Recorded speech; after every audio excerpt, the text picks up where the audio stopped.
Hello and welcome back to my top 10 best Doctor Who stories.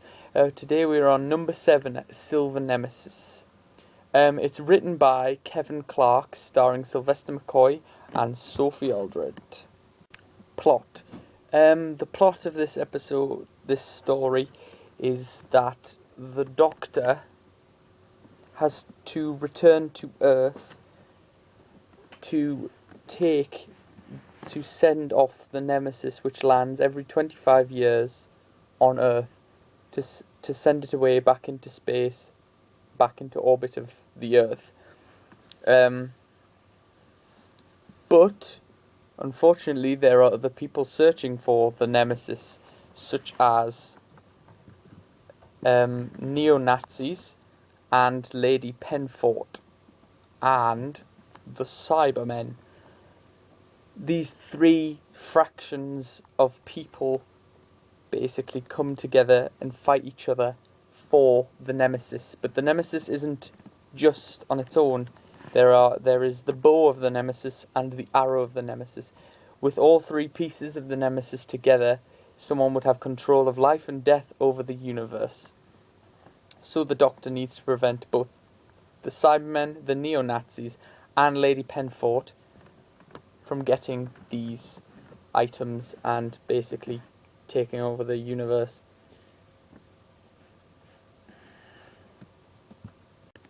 Good points. There's a lot of good points for this story. I like the different time periods it skips to at the beginning of the story, especially the bit where it shows in South America the neo-Nazis, and then it kind of goes back in time to Windsor and shows Lady Penfort and Richard, her bodyguard, in 1638. Sorry, and I just like how they change time zones quite a bit in this story between 1988 and 1638.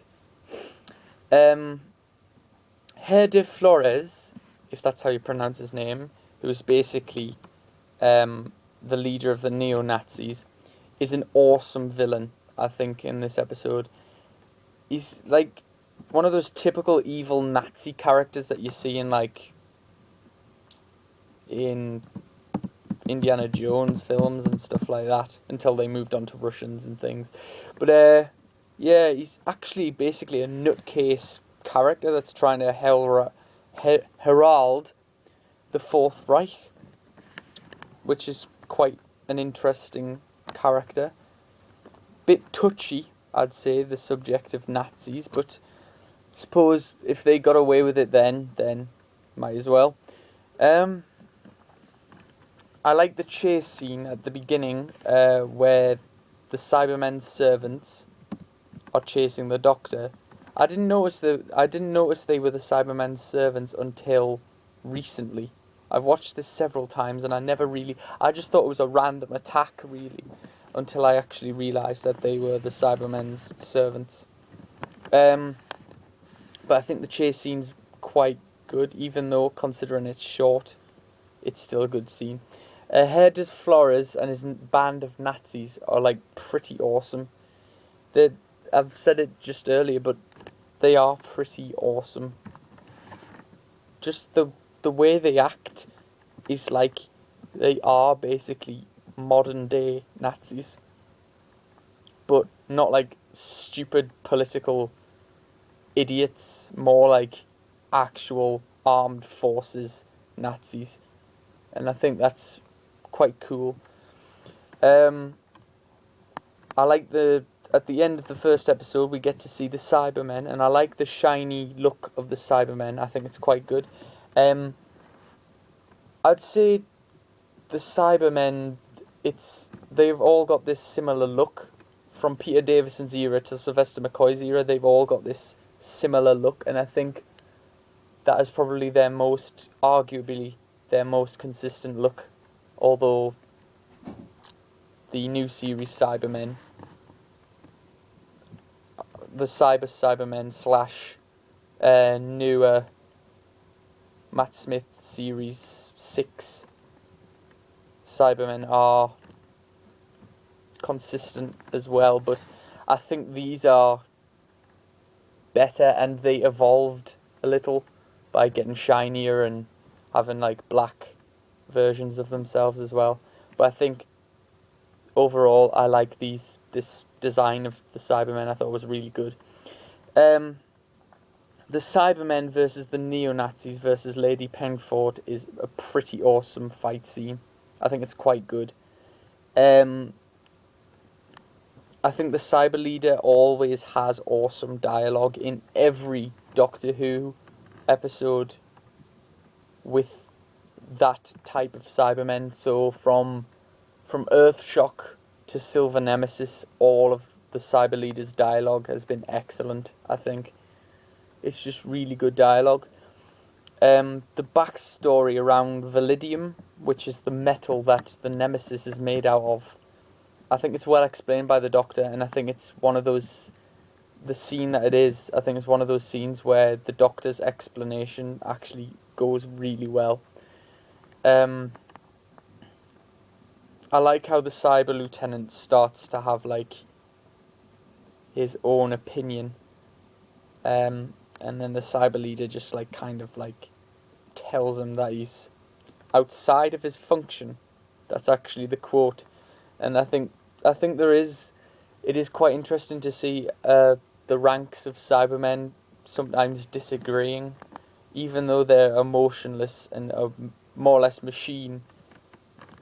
It's quite cool to see them actually discussing things with each other. I like how the Cybermen have a blunt reaction to the jazz music as well. I think that's it's quite funny. There is a lot of humour used in the Silver Nemesis, but I think the humour's quite subtle and good, because you get the consistent action and then a bit of humour, and you also get mystery and a bit of darkness, but we'll look at that a bit later.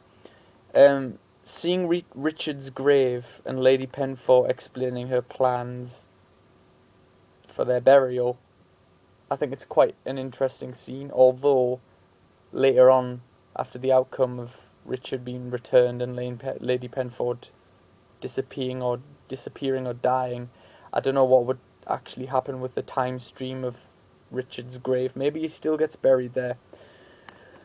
I think the Cybermen discussing human condition of madness is quite hilarious, especially when Lady Penfold discovers her grave and then goes nuts because she can't find the Nemesis statue. And then you have the Cybermen basically discussing it. I think that's just pretty good, discussing human condition and things. The Nemesis statue has a sinister voice, even though it's not necessarily an evil character. It's just a tool, but it has an evil voice. The scene with Ace fighting the Cybermen, I think that's a pretty good scene. Even though the fact that she's got a slingshot and they have guns and constantly miss Ace, which they're a bit of a crap shot, but you know, stormtroopers in Star Wars do the same. The scenes with Lady Penfold and Richard in the car with the American woman are quite funny little scenes, and I think they add to the humour of the story. The scenes with Ace high up in the balcony, I think is really good, because you actually think at one point that the Cybermen might actually kill her. Well, obviously she doesn't, because, you know, but at the time, you don't know what's going to happen. You think that she might die. I think that was quite interesting. I think it's pretty awesome that the Cyber Leader, having gold fired at him twice, still survives at the very end of the episode. And then, obviously gets killed, but still surviving 2 attacks from gold. That's how awesome Cyber Leaders are. Just resistant as hell. I think a thing that is built on this episode is the mystery behind the Doctor and his past and things and who he is, and you just get really interested in the fact that what is the secrets that Lady Penfold knows about the Doctor. And another thing is the Doctor seems to have a lot of unfinished business and unanswered questions. Obviously, throughout this series and the next series, we seem to explore his darker background, and you also get to see some of his unfinished business, like Remembrance of the Daleks and in Silver Nemesis, Curse of Fenric, things like that. And I think it probably would have been built on the mystery of the Doctor, and maybe some questions would have actually been answered if the show wasn't cancelled at the time it was. But obviously, it was cancelled. But even so, it was quite a good thing to be having those little hints. So that's the good points. And now we'll move on to the bad points. Bad points. If the Nemesis lands every 25 years, why does Lady Penford go all the way from 1638 to 1988? It doesn't really make sense, personally. I don't really get why you would have to jump all that way when you could have jumped to a closer time period. I'm not quite sure how Lady Pentford and her servant used black magic to get to 1988.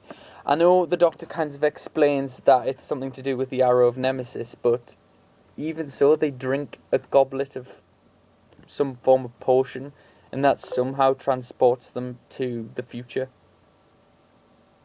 I suppose there's crazier things like, say, a DeLorean, but you know. I don't understand how it would be so easy to break entry into the royal apartments at Castle Windsor. The Doctor and Ace just kind of walk through a back door and somehow break entry so easily. I know, like, the Doctor can use a sonic screwdriver to open doors, but I don't think Sylvester McCoy's Doctor actually had much use of the sonic screwdriver. Just something. I don't see how it can be that easy to blow up a cyber ship. Surely they'd have some form of greater defences, like a shield or something. I know they have those two cyber servants, like, guarding the door, but surely they'd have some form of self-defense system, maybe, I don't know, a little turret or something, so that Ace doesn't just simply walk in and blow the darn thing up.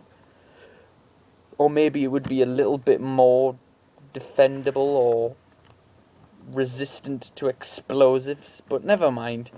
By the third episode, Lady Penford acting goes far too up for the top. It just gets more ridiculous as the third episode goes on. Her acting was okay in the first two episodes, just for some odd reason it just goes over the top, and I don't really understand why.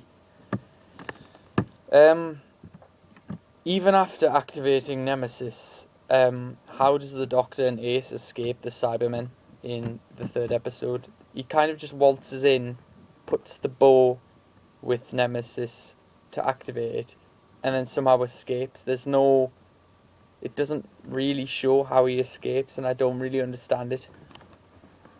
I think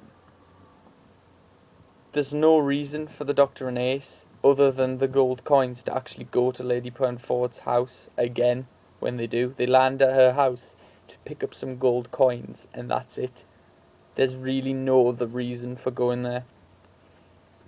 And ultimately, Lady Penford's plan was really feeble. That she was going to reveal the Doctor's secret, and that was about it. That was the only thing. That was the only way she thought she could get Nemesis back after fighting her way through with golden tipped arrows. That was the last thing. That was her last resort. And if that was her plan, it was pretty feeble. Really, really feeble. Which is probably why I don't really like Lady Penford's character. Because she has a feeble plan, and she's not really that villainous compared to Hardy Flores and the Cybermen, because the neo-Nazis are pretty awesome, and so is the Cybermen, and you've got Lady Penford, who is kind of awesome with the bow and arrow and things, but then kind of just gets pretty crap by the third episode. Anyway, overall, I would give this story a rating of 8 out of 10 because I think it's awesome. I love the action scenes are great. The comedy that it expresses in is actually quite good. The Cybermen are generally awesome. And the mystery of the Doctor is shown in this episode quite well, and I think it's really, really good how it's shown. I think the best performance has to go to Sophie Aldred for character's Ace, because of the fact that she basically fends off a good few Cybermen with only golden coins in the 3rd episode. And the fact that she blows up a cyber ship as well. I think she's quite the action heroine, really, to be fair.